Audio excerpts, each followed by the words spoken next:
출애굽기 36장 2절부터 7절까지의 말씀을 제가 봉독하겠습니다. 모세가 버살렐과 오홀리압과 및 마음이 지혜로운 사람 곧 그 마음에 여호와께로 지혜를 얻고 와서 그 일을 하려고 마음에 원하는 모든 자를 부르매 그들이 이스라엘 자손의 성소의 모든 것을 만들기 위하여 가져온 예물은 모세에게서 받으니라. 그러나 백성이 아침마다 자원하는 예물을 연하여 가져오는 고로 성소의 모든 일을 하는 지혜로운 자들이 각기 하는 일을 정지하고 와서 모세에게 고하여 가로되 백성이 너무 많이 가져오므로 여호와의 명하신 일에 썩이에 남음이 있나이다.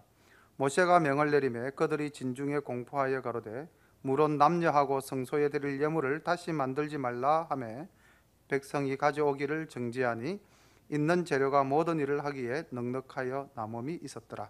아멘. 출애굽기 25장부터 보면은 하나님께서 모세를 시내산에 부르셔서 하나님의 성막을 또 그리고 그 성막에 사용되어지는 기구들을 어떻게 만들어라 하고 이제 말씀하셨습니다. 그런데 이제 36장에 오면은 모세가 실제로 이제 이 땅에서 하나님이 보여주셨던 그 성막의 모형과 그 기물들을 이제 만드는 장면이 나옵니다. 하나님이 말씀하셨고 그 말씀하신 바가 모세와 또 마음의 지혜 있는 자들이 모여서 이제 만들어 나가는, 성취해 나가는 과정을 보여주고 있습니다. 이렇게 말씀을 드리니까 막 우리 마음에 뭐 좀 뜨거움이 다가오는 거 없습니까? 네. 하나님이 보여주셨고 하나님이 명하셨어요. 그런데 이제 우리가 그 일을 실천하는 겁니다. 우리 그 샤론의 모든 가족들이 기도할 때마다 드리는 대표적인 기도가 우리는 이제 하나님의 말씀을 바로 아는 놀라운 은혜를 입었다. 이제 우리가 그 말씀대로 살아가기를 이제 원한다라는 우리 기도를 참 많이 해요. 다른 교회보다는 훨씬 더 많이 하는 것 같습니다. 우리 교회가. 그렇죠. 우리가 이제 하나님의 말씀을 알았으니까 그 하나님의 말씀대로 우리는 살아가야 되죠. 오늘 어떻게 만드는가? 그것도 만드는 사람들의 마음이, 그것도 만들기 위해서 제물을 드리는 사람들의 그 마음이 얼마나 뜨겁고 순수한가, 이거를 오늘 우리가 좀 배워가면은 굉장한 도움이 될 것 같습니다. 1절부터 보시겠습니다. 버살렐과 오홀리압과 및 마음이 지혜로운 사람 곧 여호와께서 지혜와 총명을 부어사 성소에 쓸 모든 일을 할 줄 알게 하심을 입은 자들은 여호와의 무릇 명하신 대로 할 것이니라. 자, 이렇게 지금 1절 내용을 가만히 보면은 접대도 한번 말씀을 드렸지만은 하나님께서는 일할 자를 찾으십니다. 하나님의 일을 맡을 자를 찾고 계시는 거죠. 그런데 놀라운 내용은 그 다음에 오는 내용이죠. 하나님이 그 찾으신 일꾼에게는 뭘 주십니까? 예, 지혜와 총명의 은사를 준다고 하셨어요. 예, 굉장한 선물을 받게 되는 거죠. 그러니까 조금 순서를 뒤집어서 말씀을 드린다면, 내가 지금 하나님의 일을 열심히 하고 있다면은 하나님이 찾으신 사람이고 하나님이 부르신 사람이고 이미 나에겐 하나님께서 어떤 선물을 주셨습니까? 지혜와 총명을 주셨습니다. 우리가 여기서 또 하나 교훈으로 삼을 것은, 하나님이 찾으셨고 하나님이 지혜와 총명을 주셨는데 문제는 그것을 받아들인 사람이 교만해져서는 안 된다는 거죠. 사울이 얼마나 겸손했습니까? 하나님이 찾으시는 제왕감으로 이스라엘의 초대 왕이지 않습니까? 그런데 그 마음에 지혜가 생기고 그 마음에 담력이 생기고 그 마음에 할 수 있다는 능력이 생기자 그가 어떻게 했습니까? 하나님의 뜻보다는 자기의 뜻을 우선하는 우를 범해버렸죠. 오늘 1절 내용을 가만히 보면 맨 마지막에 이렇게 기록되어 있죠. 여호와의 무릇 명하신 대로 할 것이니라.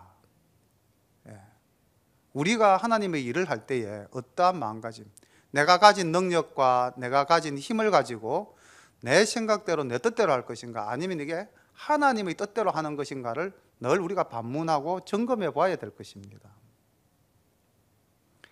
2절부터 말씀을 볼게요. 모세가 버살렐과 오홀리압과 및 마음이 지혜로운 사람 곧 그 마음에 여호와께로부터 지혜를 얻고 와서 그 일을 하려고 마음에 원하는 모든 자를 부르매. 이 원하는 모든 자, 하나님의 일을 하는 사람은 자원하는 마음으로 해야 됩니다. 누가 억지로 시켜서 한다면은 곧 그 짐이 무거워서 주저앉아 버리겠죠. 그들이 이스라엘 자손의 성소의 모든 것을 만들기 위하여 가져온 예물을 모세에게서 받으니라. 그러나 백성이 아침마다 자원하는 예물을 연하여 가져오는 거로 성소의 모든 일을 하는 지혜로운 자들이 각기 하는 일을 정지하고 와서 모세에게 고하여 가로되 백성이 너무 많이 가져오므로 여호와의 명하신 일에 쓰기에 남음이 있나이다. 너무 행복한 고민을 이야기하고 있죠. 자, 여기 지금 예물을 바치는 백성들의 모습을 한번 우리가 초점을 맞춰보면 그 사람들이 어떤 마음으로 지금 내고 있습니까? 아침마다 자원하는 예물을 연하여, 이것도 좀 잘못 또 막 적용해 가지고 성도들에게 부담을 지우는 그런 설교를 하시는 분들도 많은데, 자, 우리가 하나님의 일을 할 때는 하나님이 주신 이미 능력이 있어요. 이스라엘 백성들이 애굽을 나올 때에 하나님께서 무릇 이스라엘 백성이 구하는 것마다 애굽 사람들이 주게끔 하나님께서 복을 주셨죠. 그래서 가지고 온 그 예물들을 하나님으로부터 받은 그 축복을, 복을 하나님을 위해서 아낌없이 내놓는 이 마음. 그러니까 우리가 감사하는 마음이 있으면, 우리가 복 받았다라는 그런 긍정적인 마음이 있다면 하나님께 드리는 것이 전혀 아깝지 않을 것 아니겠습니까? 네. 그리고 또 내 것이다라기보다는 하나님이 주신 것이다라고 한다면 하나님께 드리는 것은 당연한 일이다로 기결이 되어지겠죠. 그래서 아마 이때 이 백성들의 마음은 그러했던 것 같습니다. 그리고 이제 이미 하나님의 진노를 한번 받은 바 있죠. 그리고 회개하고 돌아왔지 않습니까? 얼마나 그 마음이 지금 순수한 상태겠습니까? 그래서 6절에 모세가 명을 내리매 그들이 진중에 공포하여 가로되 물은 남녀하고 성소에 드릴 예물을 다시 만들지 말라 하며 백성이 가져오기를 정죄하니 있는 재료가 모든 일을 하기에 넉넉하여 남음이 있었더라. 이 구절도 오늘날 우리 교회가 좀 새겨들어야 될 말씀인 것 같지 않습니까? 무조건 가져와라, 무조건 헌금하라, 이건 아닌 것 같아요. 하나님께 드려진 예물은 어디에 써야 합니까? 하나님의 일을 위해서 지금 쓰려고 계수를 했습니다. 그리고 계수를 해보니까 남았어요. 넉넉했습니다. 그러면 이제 중지를 시켰어요. 오늘날 우리들은 어떻게 할까요? 오늘날 교회의 모습은, 교회가 연 예산을 세웠다면, 이미 교회의 예산이 초과가 되었다면, 성도들의 헌금이 풍족하여졌다면 어느 교회든지 이렇게 힘차게 외치는 교회 있을까요? 썩어도 남음이 있으니 헌금 그만하세요, 이렇게. 아마 이렇게 설교하는 교회가 있다면 굉장히 하나님께 복받은 교회 아닙니까? 썩고 남음이 있으니까 더 안 가져와도 되니까. 우리 사령교회도 언젠가는 넘쳐나서 그만 가져오세요 하는 그런 날이 왔으면 참 좋겠습니다. 예, 그래서 우리가 깨달아야 될 지혜는 자꾸 채우려고 하는 것보다는 충분히 채워졌을 때는 또 중단하는 것도 아름다운 일이라 하는 것을 우리가 오늘 배워야겠습니다. 일하는 사람 중에 마음이 지혜로운 모든 사람이 열폭 앙장으로 성막을 지었으니, 동그라미 하나 쳐보십시오. 성막입니다. 이제 하나님께서 보여주신 성막의 모형을 마음이 지혜로운 모든 사람이 모여서 이제 그 성막을 만들어 나갑니다. 곧 가늘게 꼰 배실과 청색, 자색, 홍색 실, 세 가지 색깔의 실로 그룹들을 무늬 놓아 짜서 지은 것이라. 그룹, 아마 그러니까 이 사람들이 그룹을 짰다는 것 보니까 그룹의 모습, 모양을 보았겠죠. 예, 모세가 또 일러주었거나. 매폭의 장은 28규빗, 광은 4규빗으로 각 폭의 장단을 갖게 하여 그 5폭을 서로 연하여 또 그 5폭을 서로 연하고 연락할 말폭가에 청색골을 만들며 다른 연락할 말폭가에도 골을 만들되 그 연락할 한 폭에 고 50을 달고 다른 연락할 한 폭의 가에도 고 50을 달아 그 고들이 서로 대하게 하고 건갈고리 50을 만들어 그 갈고리로 두 앙장을 연하여 한 막을 이루었더라. 그 성막을 덮는 막 꼭 앙장을 염소틀로 만들되, 지금 13절까지가 이제 성막에 대한 이야기인데 그룹을 수놓았습니다. 10폭인데 10폭을 5폭씩 이렇게 이제 모아서 연결을 시키죠. 근데 이제 고리를 뭐 우리가 지금 쉽게 생각하면은 그 스프링 노트를 생각하시면 될 것 같아요. 양쪽에 구멍을 뚫고 그 이제 스프링 고리를 끼우면 이렇게 두 개가 연결이 되잖아요. 자, 그런 형태로 다섯 폭 그 성막을 이제 연결시켜서 10폭 성막을 만들었습니다. 그러니까 이제 이 10폭 성막의 크기가 지금 규빗으로 언급이 되고 있는데 규빗은 46cm 정도가 된다고 말씀드렸죠. 그래서 그냥 편의상 50cm로 가정을 했을 때 길이가 14m, 폭이 2m 되는 굉장한 이제 규모의 성막을 제1앙장으로 만들었습니다. 그리고 거기에는 이제 그룹이 수놓아진 것으로 볼 때 무엇을 상징한다고 볼 수 있을까요? 그룹은 누구를 호위합니까? 하나님을 호위하는 천사들이 그룹들이지 않습니까? 그래서 이 그룹을 수놓았다는 것은 항상 하나님이 이곳에 임재하신다. 자, 그런 의미를 가지게 되겠죠. 그래서 성막 중에서 제1 안쪽에 이제 설치되어지는 막입니다. 두 번째 막은 그 성막을 덮는 막, 곧 앙장을 염소털로 만들 때 11폭을 만들었습니다. 아까 10폭인데 11폭이죠. 그러니까 이제 10폭을 덮고도 조금 여분이 남아야 되겠죠. 11폭을 만들었으니 각 폭의 장은 30규빗, 광은 4규빗으로 11폭의 장단을 갖게 하여 그 앙장 5폭을 서로 연하며 또 6폭을 서로 연하고 앙장을 연락할 말폭가에 고 50을 달며 다른 연락할 말폭가에도 고 50을 달고 녹갈고리 50을 만들어 그 앙장을 연합하여 한 막이 되게 하고 붉은 물들인 수양의 가죽으로 막의 덮개를 만들고 해달의 가죽으로 그 웃덮개를 만들었더라. 전도사님 자료 1번 화면 좀 부탁드리겠습니다. 지금 이제 자료 화면을 띄웠는데요. 이제 제일 안쪽에, 그러니까 제일 앞쪽까지 쭉 되어져 있는 게 이제 제1앙장입니다. 이제 성막이죠. 그룹들이 수놓아진 이제 막이고, 두 번째 이제 하얗게 보이는 게 흰 염소 털로서 이제 그 성막을 덮은 제2앙장. 그리고 이제 세 번째 붉은색으로 비춰지는 것이 이제 붉은 물들인 양의 피로서 양의 가죽으로 만든 제3앙장. 그리고 맨 마지막에 좀 약간 거무튀튀하게 넣은 게 이제 해달의 가죽으로 만든 제4앙장입니다. 근데 이제 성경학자들은 이 앙장의 이제 이 모습을 가지고 또 예수님과 연결시켜서 이야기할 때 이렇게들도 이야기를 합니다. 흰 염소 앙장은 이제 우리를 위해서 이 땅에 오신 그 예수님의 순결성을 상징하는 것이다 라고 이야기를 하고요. 그 다음 이제 붉게 물들인 양의 그 가죽으로 만든 앙장은 우리를 위해서 피 흘리신 예수 그리스도의 그 보혈을 상징하는 것이다 라고 이야기를 하기도 합니다. 그러니까 지금 이 성막이라고 하는 것은 오늘날 무엇에 해당됩니까? 교회에 해당되죠. 그럼 교회는 어떻게 해서 만들어진 것이죠? 예수님께서 이 십자가에 피 흘려 돌아가신 그 값으로 우리가 세워진 것이 교회 아닙니까?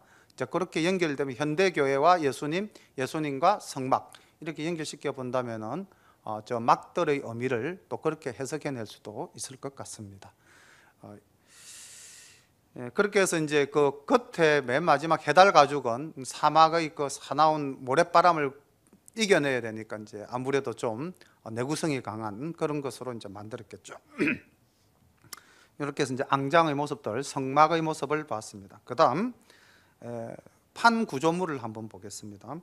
그가 조각목으로 성막에 세울 널판들을 만들었으니, 지금 화면이 먼저 떠주셨네요. 감사합니다, 전도사님.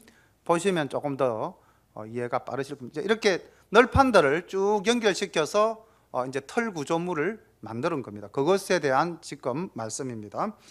조각목으로 성막에 세울 널판을 만들었으니 각 판의 장은 10규빗, 그리고 광은 1규빗 반이며 각 판에 두 촉이 있어 서로 연하게 하였으니 성막 모든 판이 그러하며 성막을 위하여 널판을 만들었으되 나무로는 남편의 널판 20이라 그 20 널판 밑에 언받침 40을 만들었으되 곧 이 널판 밑에도 두 받침이 그 두 촉을 받게 하였고 저 널판 밑에도 두 받침이 그 두 촉을 받게 하였으며 성막 다른 편 곧 북편을 위하여도 널판 20을 만들고 또 언받침 40을 만들었으니 곧 이 판 밑에도 두 받침이요 저 판 밑에도 두 받침이며 장막 뒤 곧 서편을 위하여는 널판 6을 만들었고 장막뒤 두 모퉁이 편을 위하여 널판 둘을 만들되 아래서부터 위까지 각기 두 겹 두께로 하여 윗꼬리에 이르게 하고 두 모퉁이 편을 다 걸어하며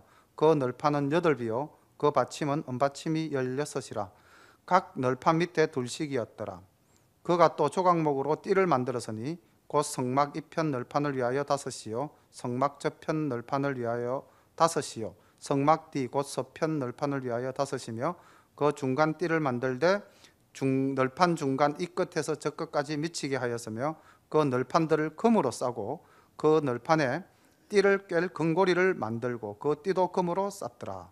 그가 또 청색, 자색, 홍색 실과 가늘게 꼰 배실로 장을 짜고 그 위에 그룹들을 공교히 수놓고 조각목으로 4기둥을 만들어 금으로 쌌으며 그 갈고리는 금이며 기둥의 4받침은 은으로 부어 만들었으며 청색, 자색, 홍색 실과 가늘게 꼰 배실로 수노와 장막 문을 위하여 장을 만들고 문장의 기둥 5과 그 갈고리를 만들고 그 기둥무리와 그 가름대를 금으로 쌌으며 그 5 받침은 놋이었더라.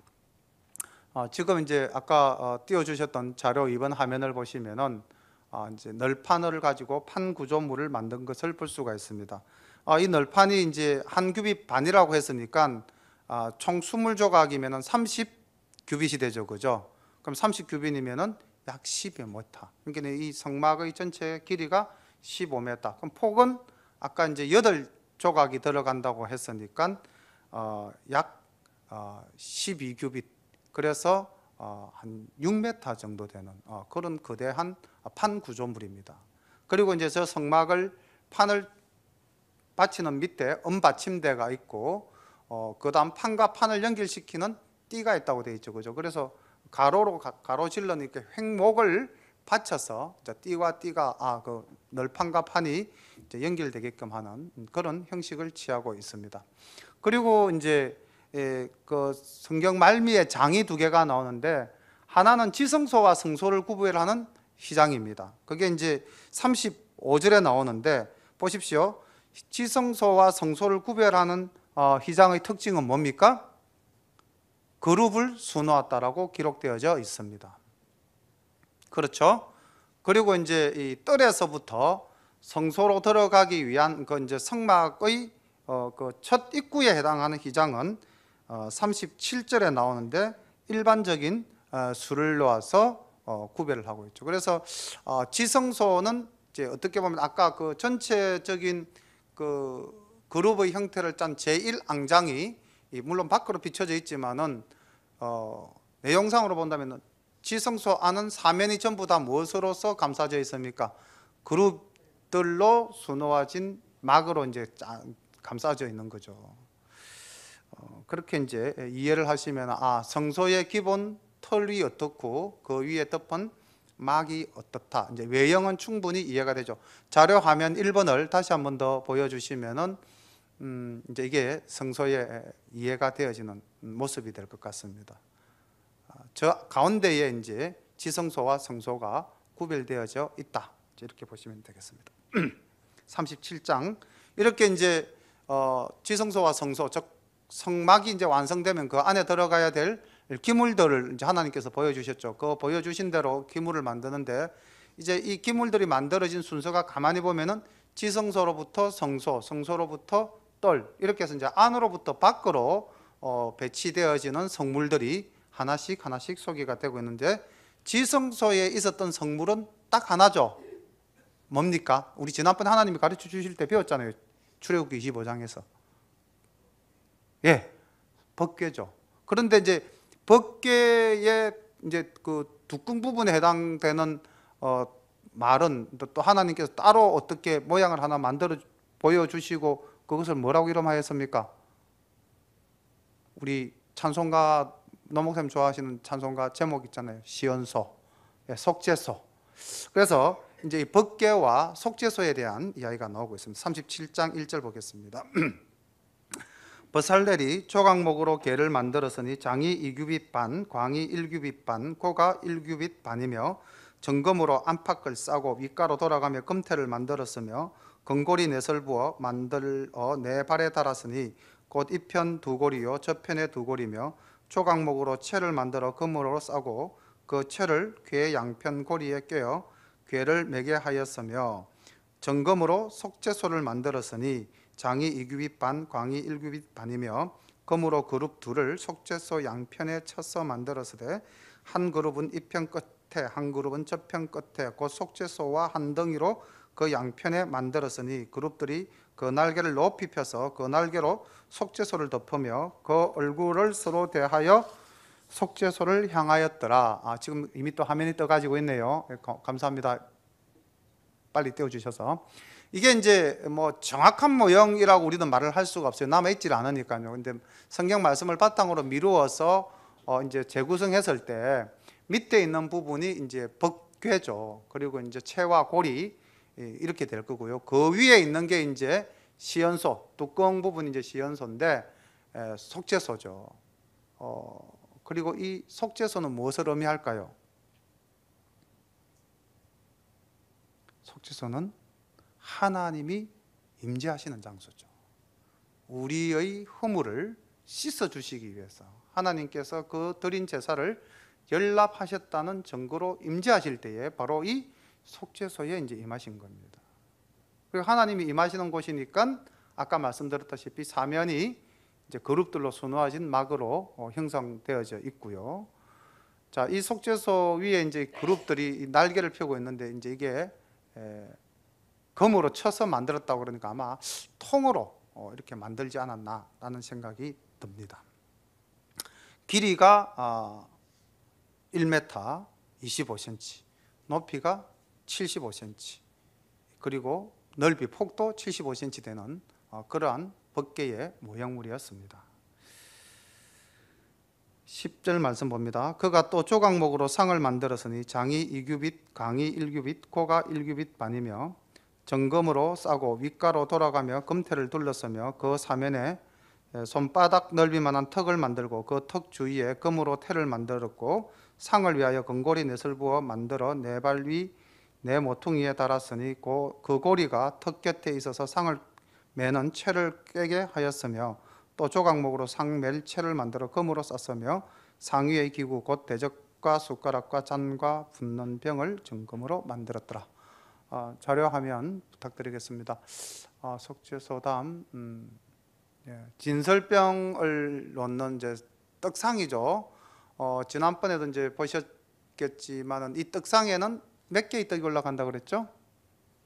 6개씩 12개의 떡이 이제 그 상위에 올라간다고 했습니다. 화면 다른 걸로 좀 바꿔 주십시오. 지금 속죄소가 나오고 있습니다. 지금 나오는 이제 모형이 진설병을 놓는 상의 모양이라고 보시면 됩니다. 그래서 이스라엘 12지파를 상징하는 12개의 떡을 항상 진열해서 하나님께 감사와 헌신을 다짐하는 어떤 그런 이제 의미로서 바쳐졌고, 저 떡은 이제 누구가 먹을 수 있습니까? 제사장들만이 먹을 수 있는 떡인데 누가 먹었죠? 다윗이 쫓길 때 이제 저 떡을 먹었죠. 그래서 예수님께서 그 떡 먹은 다윗을 또 비유로 안식일 날 밀을 먹은 제자들을 변론하시는 장면까지 연결이 되죠, 그죠? 그렇게 이제 성결이 쫙 연결이 되면 이제 훨씬 더 모든 게 이해가 좀 쉽겠죠. 길이가 1m고 넓이가 50cm, 그리고 이제 높이가 한 75cm쯤 되는 그러한 모양의, 그렇게 큰 상이 아니죠. 작은 상입니다. 그 다음 등대가 나옵니다. 이제 이 진설병은 지성소의 북쪽에 위치하게 됩니다. 나중에 또 전체적인 틀물을 한 번 더 보실 수 있겠습니다. 등대에 대한 이야기가 나오죠. 그가 또 정금으로 등대를 만들되 그것을 쳐서 만들었으니 그 밑판과 줄기와 잔과 꽃받침과 꽃이 그것과 한 덩이로 되었고 6가지가 그 곁에서 나왔으니 곧 등대의 3가지는 저편으로 나왔고 등대의 3가지는 이편으로 나왔으며 이편 가지에 살구꽃 형상의 잔색과 꽃받침과 꽃이 있고 저편 가지에 살구꽃 형상의 잔색과 금받침과 꽃이 있어 등대에서 나온 6가지가 그러하며 등대 줄기에는 살구꽃 행성의 잔넷과 꽃받침과 꽃이 있고 등대에서 나온 6가지를 위하여서는 꽃받침이 있게 하였으되 2가지 아래 한 꽃받침이 있어 줄기와 연하였고 또 2가지 아래 한 꽃받침이 있어 줄기와 연하였고 또 2가지 아래 한 꽃받침이 있어 줄기와 연하게 하였으니 이 꽃받침과 가지들을 줄기와 연하여 전부를 정금으로 쳐서 만들었으며 등잔 7과 불집게와 불똥그릇을 정금으로 만들었으니 등대와 그 모든 기구는 정금 1달란트로 만들었더라. 1달란트가 약 30kg에 32kg 정도 된다고 그랬죠. 굉장한 양을 가지고 만든 금등대입니다.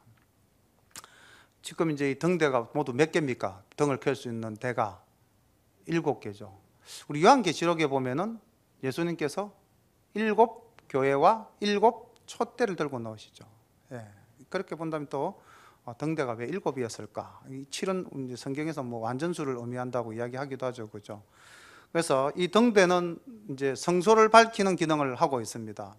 그래서 낮에는 아까 그 남쪽 그 동쪽 편에서 이제 이렇게 성막이 있으니까 막을 올리면은 햇빛이 들어와서 낮에는 제사장들이 그 성소 안에서 일을 볼 때 불이 없어도 됐겠지만 밤이 되면은 이 등대를 켜지 않고서는 성소에서 이제 그 제사장들이 일을 볼 수가 없지 않습니까? 그래서 항상 이제 그 감람류를 가지고 정결한 감람류를 가지고 불을 켜고 저녁에는 또 아침에는 불을 끄는 것이 이 제사장들의 중요한 일 중에 하나였죠. 오늘 우리 요한복음 1장을 제가 서두에 읽어드렸는데 예수님이 이 땅에 무엇으로 오셨습니까? 빛으로 오셨다라고 되어져 있죠, 그죠? 그리고 우리는 빛의 자녀. 그리고 하나님께서 직접 우리를 두고도 이렇게 말씀하셨습니다. 너희는 세상의 빛이라. 예. 빛은 모든 어두움을 물리치죠. 그 어떤 어두움도 빛 아래 다 굴복합니다. 그래서 이 세상에 빛으로 오신 예수님, 또 그 예수님의 빛을 받아 빛을 드러내며 살아야 할 우리, 예, 그리고 오늘 이 성소를 밝히는 등대, 밀접한 상관관계가 있지 않겠습니까? 그 다음 이제 향단입니다. 향단은 지성소 쪽에 위치하게 됩니다. 그가 또 조각목으로 분향할 단을 만들었으니 장이 1규빗이요 광이 1규빗이라 네모 반듯하고 고는 2규빗이며 그 뿔들이 단과 연하였으며 단 상면과 전후 좌우면과 그 뿔을 정금으로 싸고 그 주위에 금태를 둘렀고 그 태 아래 양편에 금고리 둘을 만들었으되 곧 그 양편에 만들어 단을 매는 채를 깨게 하였으며 조각목으로 그 채를 만들어 금으로 쌌으며 거룩한 관유와 향품으로 정결한 향을 만들었으되 향을 만드는 법대로 하였더라. 이게 이제 향단이라고도 하죠. 분향단, 향단이라고도 하는데 향을 피워서 이제 하나님께 영화롭게 하는 이제 그러한 기능을 가진 단입니다. 그런데 이제 그 요한계시록에 보면 내나 이 이제 향에 대한 이야기가 나오죠, 그죠? 대접에 향을 담아서 하나님께 바치는 장면이 나옵니다. 뭐라고 그랬죠, 그게? 예, 성도들의 기도라고 기록되어져 있습니다. 그리고 이 향단의 위치가 지성소 쪽을 향한다고 그랬죠, 그죠? 그래서 우리가 오늘 이렇게 이제 모여서 올 수요 예배는 기도의 밤인데 우리가 드리는 이 기도가 하나님 나라에 결국 연락이 됩니까, 안 됩니까? 중보자 되신 예수님의 그 도움으로 하나님 재단이 다 연락이 되겠죠. 그리고 마지막 날 심판할 때에 우리의 기도가 하나님께 영광스럽게 피어오를 것 아니겠습니까? 그래서 우리가 때와 장소를 가리지 않고 살면서 항상 그 느헤미야처럼 잠시 목독 눈을 감고 하나님을 부르면 그게 바로 곧 기도가 되지 않겠습니까? 그래서 어떤 중요한 결단을 내려야 할 때라든지 아니면은 뭐 어떨 때 또 막 분노가 차오른다든지 내 감정을 절제할 수 없을 때도 눈을 감고 하나님을 부르고 하나님 지금 나의 마음을 다스려 주시옵소서라고 기도하면 그것이 이제 우리가 빛으로 이 땅을 살아가는 또 삶의 모습으로 바로 연결될 수도 있지 않겠습니까?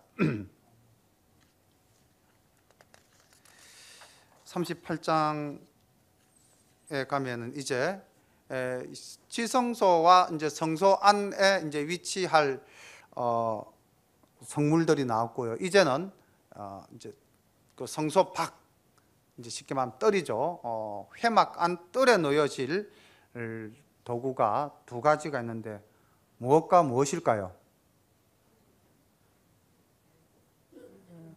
예? 물두멍하고 번제단이죠. 예.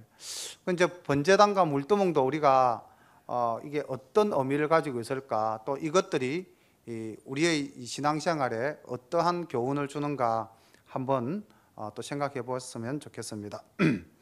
38장 그가 또 조각목으로 번제단을 만들었으니 장이 5규빗이요 광이 5규빗이라 네모 반듯하고 고는 3규빗이며 그 네모 퉁 위에 그 뿔을 만들되 그 뿔을 단과 연하게 하고 그 단을 노스로 쌌으며 단의 모든 기구 곧 통과 부삭과 대야와 고기 갈고리와 풀을 옮기는 그릇을 다 노스로 만들고 단을 위하여 놋 그물을 만들어 단 사면 가장자리 아래 두되 단 절반에 오르게 하고 그 놋 그물 네 모퉁이에 채를 깰 꼬리 넷을 부어 만들었으며 채를 조각목으로 만들어 놋으로 싸고 단 양편 고리에 그 채를 끼어 매게 하였으며 단은 널판으로 비게 만들었더라. 지금 이제 분향 번제단의 모습이 나오고 있습니다. 번제단은 이제 제물을 잡아서 이제 태우는 장소죠.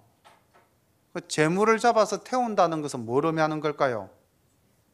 자, 그 지은 죄를 대속하기 위한 희생물이죠, 그죠?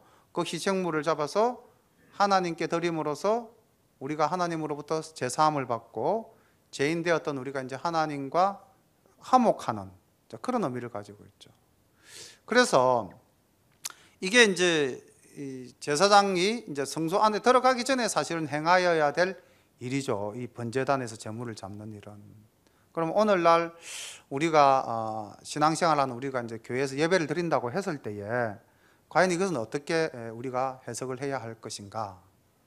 아까 우리가 이제 성소 안에 들어갔을 때는 불을 밝히고 그다음 떡을 진설하고 향불을 피워서 제사장이 이제 항상 그 성소 안에서 이제 하나님을 영화롭게 하고 이제 기도를 드렸죠. 근데 그 이전에 먼저 속죄의 행위가 있어야 된다는 거죠. 물론 우리는 예수 그리스도의 보혈의 피로서 우리는 모두가 속죄함을 받았습니다. 그렇지만 또 우리가 알게 모르게 짓는 자범죄들이 많잖아요, 살면서. 그래서 교회에 들어와서 우리가 제일 먼저 기도할 때에 이렇게 내 죄를 속해달라는 그 기도를 예배 전에 드리고 예배를 드리는 것이 옳은 순서가 아닐까.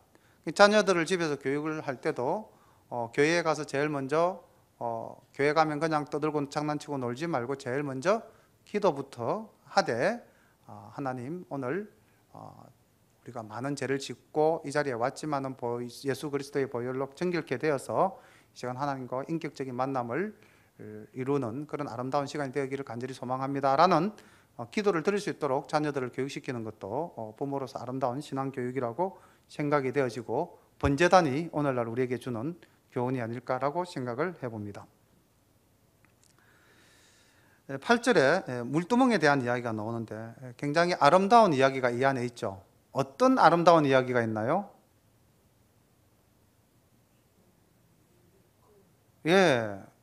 그 수종드는 여인들의 손꼽을 모아서 녹여서 만든 것이 물두멍입니다. 그러니까 우리가 아까 그 말씀 시작할 때 36장에서 모든 재물들을 다 가지고 왔잖아요. 썩이에 나무미 있었잖아요. 그렇다면 굳이 해막에서 그 수종드는 여인들의 그 손꼽을 모아야 될 필요가 있었겠습니까? 그러니까 이제 이 성막을 만들고 이 기물을 만들 때에 그 아름다운 이 이야기가 삽입이 되어 있는 거죠. 그가 놋으로 물두멍을 만들고 그 받침도 놋으로 하였으니 곧 회막문에서 수종드는 여인들의 거울로 만들었다. 출처를 밝힌 유일한 도구입니다. 예수님께서 그 두렙돈을 넣는 가부의 기도를 보시고 칭찬하지 않으셨습니까? 아마 그처럼 이렇게 아름다운 장면이 아닐까요? 회막에서 수종드는 여인이다 그러면은 어떻게 보면 좀 더 일반인들보다는 조금 더 봉사와 이런 또 신앙심이 뛰어난 사람일 수도 있고요. 또 어떻게 본다면은 그 회막에서 수종을 들어야 되니까 옛날 고대의 간섭으로 본다면은 그 노예적 상황에 있는 사람일 수도 있고 어떻게 했는지도 모르겠습니다만, 근데 그러한 사람들이 손꼽을 모아서 이 물두멍을 만들었다. 이 물두멍은 결국 물을 받아서 씻는, 오늘날 우리가 쉽게 그냥 생각하면 세숫대야 같은 이제 그런 도구인데, 이제 번제단에서 피를 흘렸다면 그걸 씻어야 되지 않습니까? 정결의 의미를 가지고 있죠. 물로서 씻어낸다는. 그래서 이제 이런 중요한 성물이 여인들의 손거울로 만들어졌다. 그런 아름다운 모습들이 보여지고 있습니다. 이제 전체적인 조감을 이제 한번 해보겠습니다. 이제 카메라 앵글이 부분을 비추다가 이제 전체적으로 이루어지는 장면이죠. 미리 화면을 좀 띄워주시면 고맙겠습니다. 자료 화면 부탁드리고요. 그가 또 뜰을 만들었으니 나무로 뜰의 남편에는 세마포 포장이 100규빗이라 그 기둥이 수물이며 그 받침이 수물이니 너시요 기둥의 갈고리와 가름대는 은이며 그 북편도 100규빗이라 그 기둥이 서물이며 그 받침이 서물이니 너시요 그 기둥의 갈고리와 가름대는 은이며 서편의 포장은 50규빗이라 그 기둥이 열이요 받침이 열이며 기둥의 갈고리와 가름대는 은이며 동으로 동편에도 50규빗이라 문 이편의 포장이 15규빗이요 그 기둥이 셋이요 받침이 셋이며 문 저편도 그와 같으니 뜰문 이편 저편의 포장이 15규빗이요 그 기둥이 셋씩 받침이 셋씩이라 뜰 사면의 포장은 세마포요 기둥 받침은 놋이요 기둥의 갈고리와 가름대는 은이요 기둥 머리 싸개는 은이며 뜰의 모든 기둥에 온 가름대를 끼웠으며 뜰의 문장을 청색, 차색, 홍색 실과 가늘게 꼰 배실로 수를 놓아 짰으니 장은 20규빗이요 광곧 그 고는 뜰의 포장과 같이 5규빗이며 그 기둥은 넷인데 그 받침 넷은 놋이요 그 갈고리는 은이요 그 머리 싸개와 가름대도 은이며 성막 말뚝과 뜰의 사면 포장 말뚝은 다 놋이더라. 지금 이제 화면이 떠 있죠. 아까 이제 우리가 봤던 지성소와 성소가 있는 성막 그리고 그 앞에 이제 물두멍과 번제단 그렇게 있고 그다음 이제 회막을 이렇게 이제 사방을 둘러쳤습니다. 근데 이 회막이 이제 남편과 북편은 100규빗이라고 그랬으니까 그 길이가 몇 메타입니까? 아까 한 규빗이 그냥 우리 50cm라고 계산하자 그랬죠. 그죠? 여기서부터 여기까지가 한 규빗인데 46cm로 이제 이야기되어지고 있지만은 그럼 이게 몇 메다입니까? 50m죠. 그러니까 이제 회막은 굉장히 크죠. 그리고 아까 우리가 이제 성막은 그때 가로 세로가 얼마였습니까? 성막의 판 구조물은 아까 15m와 6m 정도 되는 지금 그런 구조. 전도사님 화면 그냥 그대로 띄워주시면 고맙겠습니다. 예. 그렇게 해서 이제 성막을 두르고 있는 이 회막인데 이제 이 회막의 그 외벽을 만든 이 막은 이제 세마포로 만든 막이죠. 제가 이 그림을 보면서 말씀을 좀 생각이 든 게 있어요. 뜰 밖의 이 땅과 뜰 그 회막을 경계로 해서 회막 밖의 땅과 회막 안의 땅. 사실 우리가 저 두 땅에 발을 딛고 살고 있죠. 세상과 하나님의 거룩한 예배처. 그래서 이 두 땅을 밟는 우리가 어느 쪽 땅에 있든지 간에 그 모습이 참 비슷하면 좋겠는데 이 땅에서의 모습과 이 땅에서의 모습이 너무나 판이하게 다르다면은 과연 이 우리의 모습이 하나님이 좋아하는 모습일까? 그런 생각이 참 많이 들었습니다. 물론 저 회막 안에 사는 제사장들이야 참 얼마나 복받은 존재들입니까? 정결하게 살잖아요, 그죠? 뭐 오늘날 이 시대도 목회자로서 뭐 이렇게 이제 산다면은 정말 뭐 하나님 보시기에 아름다운 삶을 살 수가 있겠지만 우리 성도님들은 정말로 이 두 땅을 다 밟으면서 살아야 되는데 얼마나 비슷하게 살 수 있을까? 그런 생각이 많이 들었습니다. 이 성막 안에서 이제 하나님을 위해서 살아가는 제사장들과 아까 수종드는 여인들 그리고 이제 일반인들도 뭐 이렇게 이제 자기가 번제물을 들고 하나님께 예배드리기 위해서는 이 뜰까지는 자유롭게 들어올 수가 있었습니다. 자유롭게 들어올 수가 있었고요. 그러나 이제 아까 말한 성막 안으로는 제사장 밖에는 들어갈 수가 없었고, 그 다음 지성소 안에는 대제사장만 딱 1년에 대제속일 때 이제 양의 피를 잡아서 이제 들어가는 그런 구약의 예배 방식이었죠. 전도사님 저 다음 화면을 한번 비춰주시면 고맙겠습니다. 이제 이렇게 이제 외부적 조감도를 받고 이제 이걸 다시 위에서 이제 바라보면 평면도로 그림을 보면은 이제 그 제일 밖에 회막이죠, 그죠? 회막으로 이제 기둥을 세우고 세마포로서 경계를 만든 50m 그리고 25m의 이제 회막이고, 그 안에 이제 뜰에는 들어서면은 제일 먼저 번제단이 있고요. 그 다음에 이제 물두멍, 몸을 씻어야 되겠죠. 물두멍이 있고, 그 다음에 이제 성소 안으로 들어가면은 남측에는 아까 뭐가 있었죠? 남측에는 등대가 있었고요. 북쪽에는 진설병 상이 있었습니다. 동쪽은 이제 들어가는 입구니까 아무것도 없고, 그 다음에 이제 서쪽, 지성소 쪽에는 뭐가 있습니까? 지성소 쪽에는 향단이 있었죠. 그렇게 해서 이제 성소의 구조가 되고, 그 다음 그 안에 제일 안쪽에 사각형 안은 지성소인데, 지성소 안에는 법궤와 속죄소가 있는 이제 그러한 구조입니다. 이 자료들은 여러분들 필요하시면 전도사님께 말씀하시면은 얻어 가실 수가 있습니다. 아니면 이메일 번호 불러주시면 아마 전도사님이 다 보내드릴 겁니다. 그래서 성경을 읽으면서 이렇게 자료 화면과 같이 보시면 훨씬 더 말씀이 쉽게 이해되어질 거라고 믿습니다. 21절 말씀을 보겠습니다.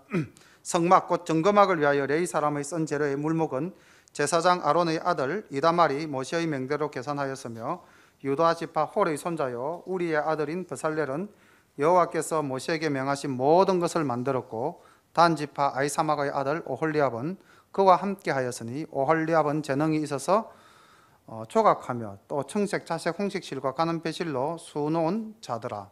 성소 건축 비용으로 들인 금은 성소의 세겔대로 29달란트와 730세겔이며, 조사를 받은 회중이 들인 은은 성소의 세겔대로 100달란트와 1775세겔이니, 조사를 받은 자가 20세 이상으로 60만 3,550명인즉 성소의 세겔대로 메인에게 은 한 배가 곧 반세겔씩이라. 은 100달란트로 성소의 판장 받침과 문장 기둥 받침 합 100을 부어 만들었으니, 매 받침에 한 달란트씩 합 100달란트요 1775세겔로 기둥 갈고리를 만들고 기둥머리를 싸고 기둥 가름대를 만들었으며, 들인 놋은 70달란트와 2400세겔이라. 이것으로 해막 문기둥 받침과 놋단과 놋그물과 단의 모든 기구를 만들었으며, 뜰 사면의 기둥 받침과 그 문장 기둥 받침이며 성막의 모든 말뚝과 뜰 사면의 모든 말뚝을 만들었더라. 그래서 한 달란트는 3,000세겔, 그리고 한 달란트는 약 30kg 되는 그러한 이제 수량형인데, 어쨌든 이스라엘 모든 백성이 여기 지금 보니까 성소의 세겔로 1인당 얼마씩만 내면 됐습니까? 반세겔씩만 내면 된다고 됐죠, 그죠? 그런데 아까 우리 앞에서 말씀을 봤을 때는 반세겔이 아니라 아침마다 연하여 제물을 가져갔다고 되어 있었죠, 그죠? 예, 그래서 지정된 할당량보다 더 많은 제물로 하나님께 감사와 헌신을 다짐하는 그 백성들을 보면서 오늘 우리도 어떠한 마음으로 어떠한 신앙생활을 해야 될 것인가를 한번 돌아볼 수가 있을 것 같고요. 그 성소와 지성소 그리고 뜰에 사용되어진 모든 기물들이 다 하나님을 영화롭게 하고 하나님 앞에 서는 우리의 모습이 어떠해야 하는가를 한 번씩 돌아보게 해주는 그러한 내용물들이었습니다. 오늘날은 그러한 성물들이 없는, 정말로 예수님께서 십자가상에서 돌아가심으로써 그 성전에 뭐가 찢겨 나갔다고 그랬습니까? 성소와 지성소를 가로막는 휘장이 찍혔죠. 그래서 대제사장만 들어갈 수 있었던 그 자리에 이제 모두가 들어가는 만인 제사장의 시대로 예수님께서 우리를 복 주셨기 때문에 우리가 오늘 이렇게 편안하게 와서 예배를 드리지만은 정결한 몸으로 교회에 와야 되고요. 그래서 복장도 좀 더 정결하고 마음도 훨씬 더 정결하고, 또 들어와서 하나님께 회개와 속죄를 위한 그런 또 기도의 시간도 가지고 그리고 이제 하나님께 향을 피우는 그런 우리의 기도와 그리고 또 우리의 찬양과 모든 것들이 오늘날 예배에 다른 형태로 남아서 존재하지 않습니까? 그래서 찬송을 부를 때도 힘차게 영화롭게, 기도를 할 때도 간절하게 하나님을 사모하는 마음으로 그렇게 예배드리는 우리 모든 샤론의 가족들 되시기를 간절히 소망합니다.